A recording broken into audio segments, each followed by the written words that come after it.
네, 청기누설 시작하겠습니다. 저희 네. 파트너 MC 장원 모셨고요. 어서 네. 오세요. 네, 안녕하세요. 네. 반갑습니다. 날씨가 네. 많이 추워졌습니다. 감기 조심하시고요. 네. MC 장원입니다. 반갑습니다. 네, 저거 곁눈질로 보니까 얼마 전이 생신이셨다고. 아, 생신이요. 생일. 예. 이번 주 월요일이었네. 예. 오. 네. 그래서 좀 많이 이렇게 수고는 좀 했어요. 아. 선물 이거. 그 카카오톡이 안 돼가지고 예, 엄청 불안해서 다리 진짜 손이 막 벌벌 떨리더라고요. 혹시 내 생일까지도 카카오톡이 안 되면 사실 가장 유력한 수금처거든요. 네, 근데 다행히 제 생일 직전에 복구가 돼서 선물하기 혹시라도 몰라가지고 제가 저한테 한번 보내봤어요. 가더라고요. 그래서 안심을 했죠. 예. 그래요? 타격이 크거든요. 근데 물론 저는 다행이지만 저 전날 생일이셨던 분들은 타격이 좀 크실 것 같은데 그런 분들께도 카카오톡에서 어떻게 좀 피해 보상을 해주시나 모르겠네요. 선물을 근데 대신이라도 혹시 줘야 될 텐데. 본인도 이제 그거 네. 어르신들 보면 내가 그 아무개 집 저기 결혼식 때 축의금 얼마 냈고 네. 부의금 얼마 냈고 다 장부 있잖아. 네네. 혹시 본인도 혹시 내 생일 때 누가 했고 뭐 이런 장부 있나? 왜 합니까? 기억되게요. 약간 더듬었어. 약간 아니 더듬었어. 알지요. 왜냐면 그 카톡상에 남아 있으니까 이제 음. 그걸 보고 확인해서 이제 잊지 아무튼. 않으려고 하죠. 너무 감사한 일인데. 아무튼 축하해요. 네. 저는 그리고 기브앤테이크 뭐 그런 것보다는 제가 먼저 예, 해야 될 분들한테는 하는 편입니다. 어우, 네. 오케이. 그래서 이제 김종배 형님한테도 해야죠. 물론 제 생일 때 아무것도 안 해주셨지만 저는 그런 걸 따지는 사람이 아니니까. 말로 지금 그 때우고 있잖아 지금. 말로. 기억해 주시는 것만으로 너무 감사합니다. 알겠습니다. 네. 자 오늘 얘기 좀 해야 될 것 같은데요. 네. 어제 있었던 일 얘기 안 할 수가 없잖아요. 네, 맞습니다. 결론부터 말씀을 드리면 제가 본 바로는 이제 시작이다. 아, 이제 시작이다. 이제 시작이다. 저는 이렇게 보는데 네. 왜 이런 말씀을 드리는지 6월 30일로 거슬러 올라가 보겠습니다. 이때 청기누설 아마 144화였을 것 같은데 그때 제가 네.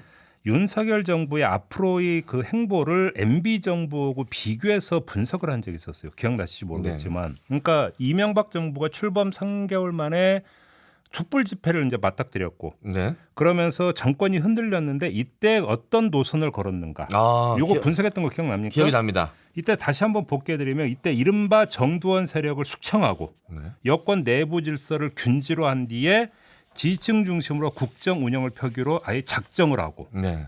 그래서 대대적인 사정 국면에 나서면서 자기 정점을 극대화하는 포지티브 방식이 아니라 상대 단점을 후벼파는 네거티브 방식으로 노선을 정했고 네. 이랬다라고 그러니까 MB 정부를 복귀를 하면서 윤석열 정부도 이 길을 걸을지 모른다라고 제가 진단한 적이 있었어요. 네. 그러면서 이 길을 걸을지 모르는 지금 전조 현상이 뭐냐면 이준석 천액이다. 네. 네. 이런 그러니까 이야기를 한 적이 있었거든요. 네. 이때 예측 혹은 걱정을 해주셨는데 그렇죠. 이게 예언이 돼버렸네요. 그래서 이제 그때 MB 정부와 윤석열 정부의 굳이 차이점을 꼽자면 MB 정부의 경우에는 이상득 중심의 실세 그룹을 기점으로 수직 계열화가 이루어졌지만 네. 윤석열 정부는 정치 세력과 검찰 세력이 공존하고 있고 그래서 이거에 미세 조정이 있을지도 모른다. 네. 여기까지 이제 그때 그 이야기 한 바가 있었는데 그래서 이제 시작이다 이 말씀을 이제 드립니다. 시작이다. 자 최근에 있었던 일과 어제 있었던 일을 한번 복기를 해봅시다. 최근에 두드러진 현상이 뭡니까?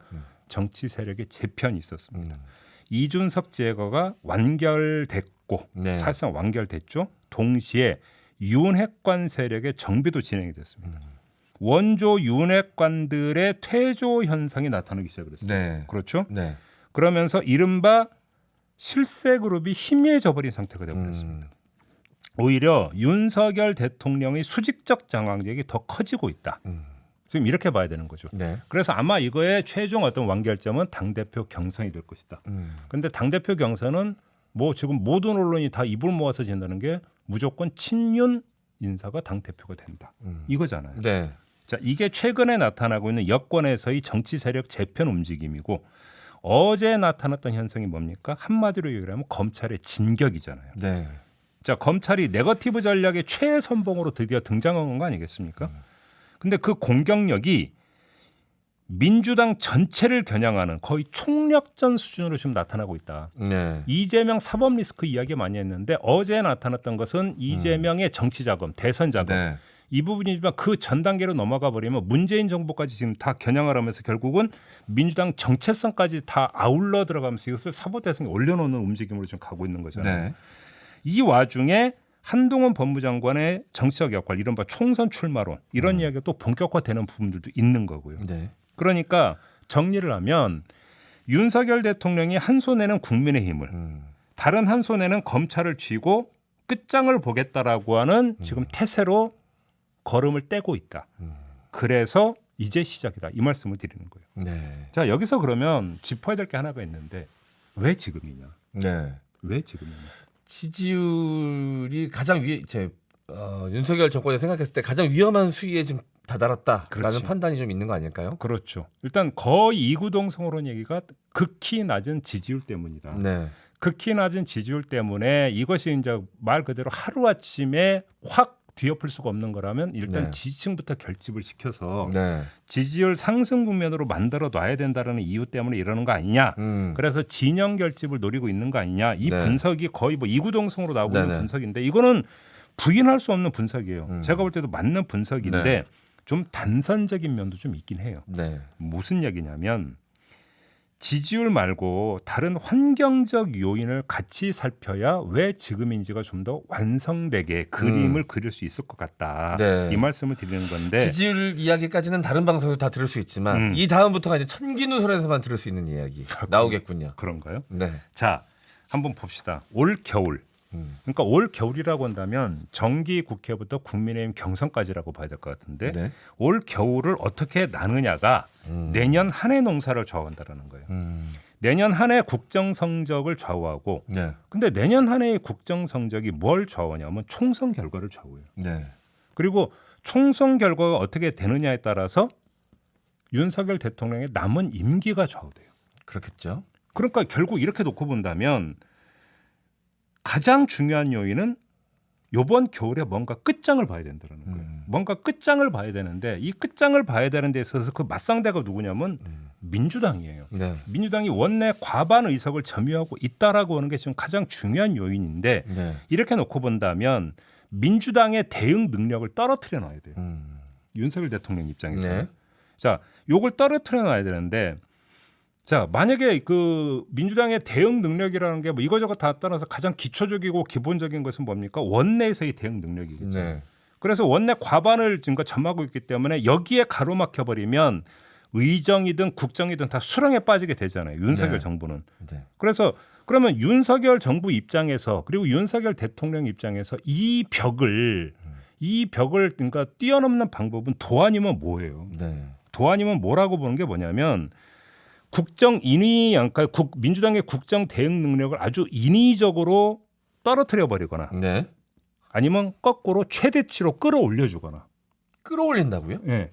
그래서 도 아니면 뭐라고 말씀을 드리는 거예요. 아. 국정 대응 능력을 인위적으로 끌어내린다라고 하는 것은 무슨 의미냐면 네.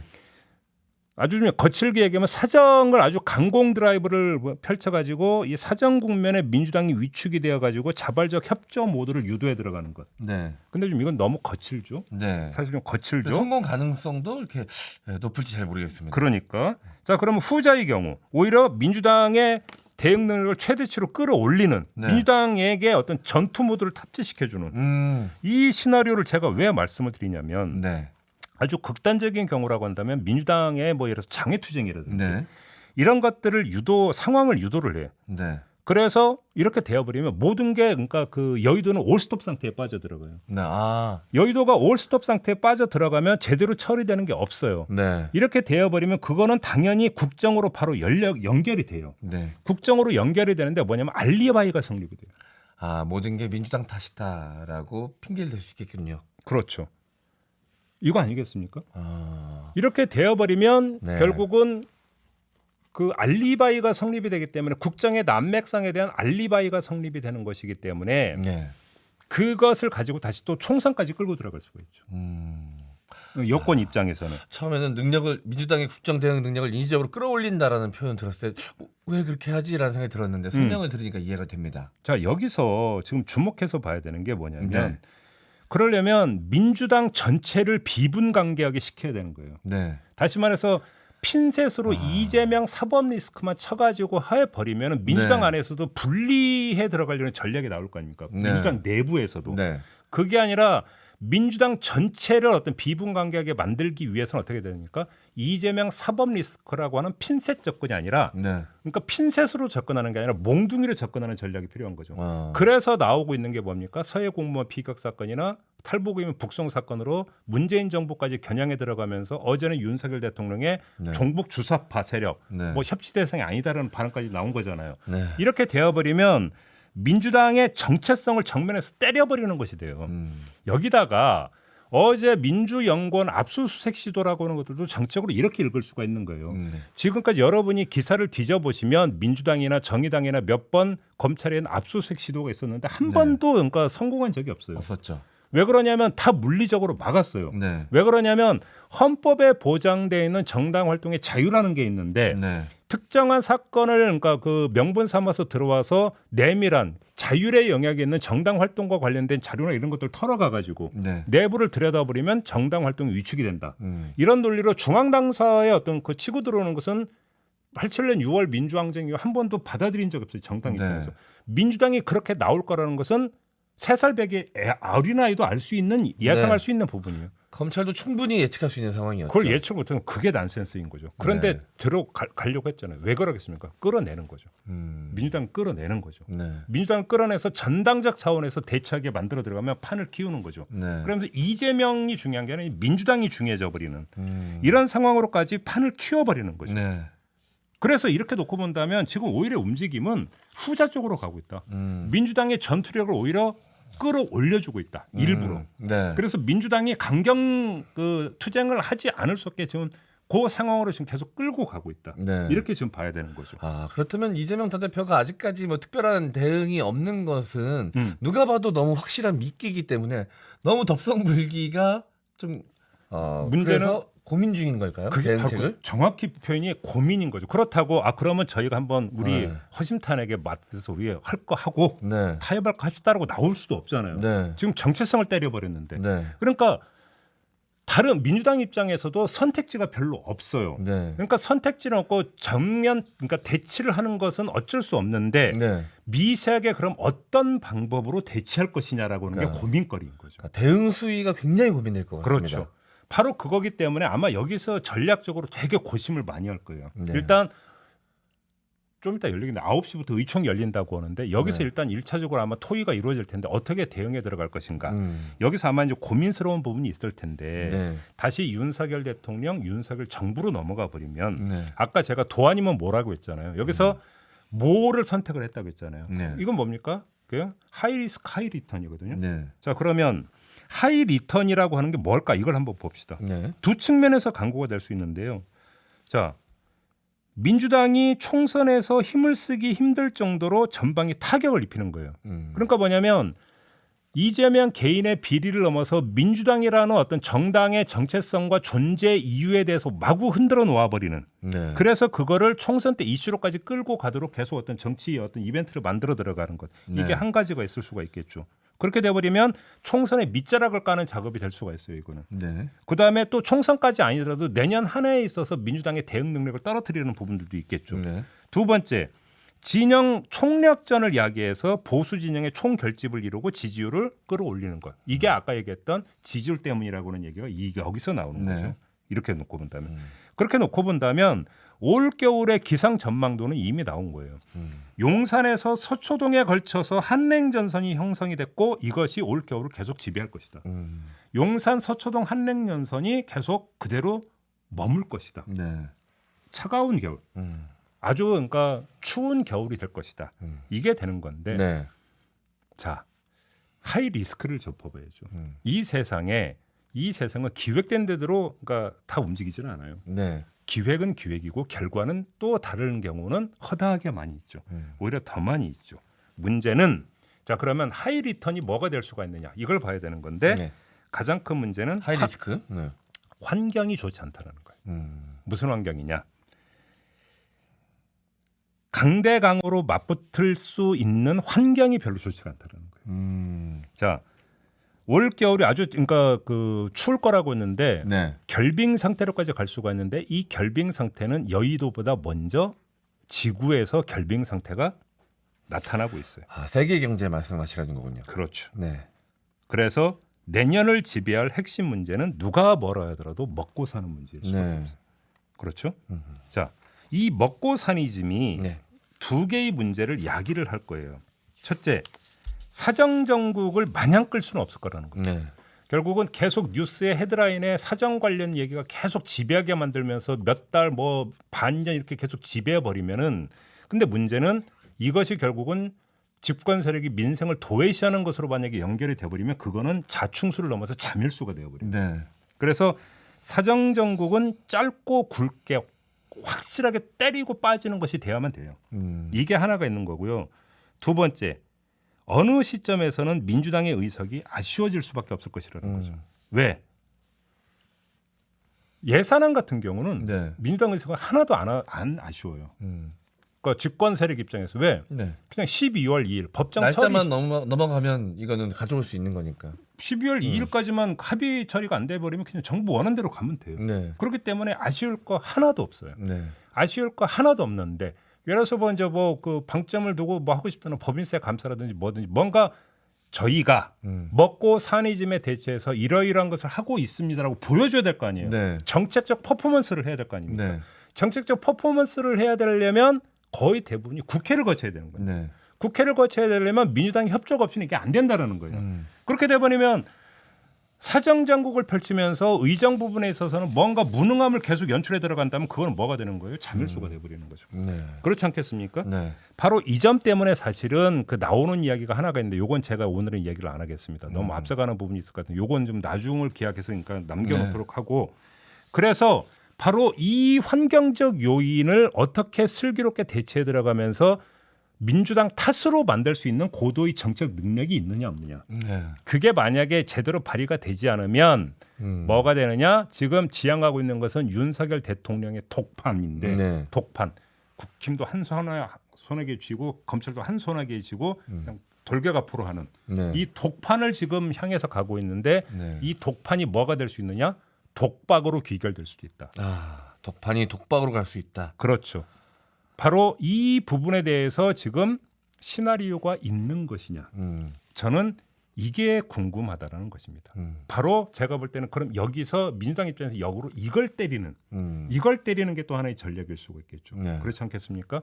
그래서 민주당 때리기에 대해서 정면 대응을 하면서도 돌려치기도 같이 병행할 수가 있는 거겠죠. 네. 그게 뭐겠습니까? 바로 이런 것일 수가 있다. 네. 여기서 결국은 이거는 정무적 어떤 뭐냐면 전략 수립에 있어서의 능력의 문제가 될 것인데 여기서 아마 그러니까 그 드러나지만 가장 핵심적인 전장은 오히려 사정이 아니라 네. 바로 이 문제일 수도 있다. 이렇게 봐야 되고 그렇게 놓고 본다면 올 겨울은 아주 뜨거운 겨울이 될 수 있겠다. 네. 이렇게도 볼 수 있는 것이죠. 뜨거운 겨울이 될 수도 있다. 아, 예, 설명 듣고 나니까 저는 그 생각이 좀 납니다. 산불 끄는 방법. 오. 불이 좀 났습니다. 낮은 지지율, 국민적 윤석열 정권에 대한 불신이라는 불이 좀 났는데 이게 국민 대 윤석열 정권이라는 더 큰 불로 퍼지기 전에 미리 불길 안에 불을 좀 질러놓은 것 같은 느낌. 맞불을 놓죠. 맞불을 놓잖아요. 그게 산불을 이제- 진화하는 방법 중에 하나가 바로 그거죠. 네. 그래서 그게 민주당 대 윤석열 정권이라는 약간 그 전선 형성.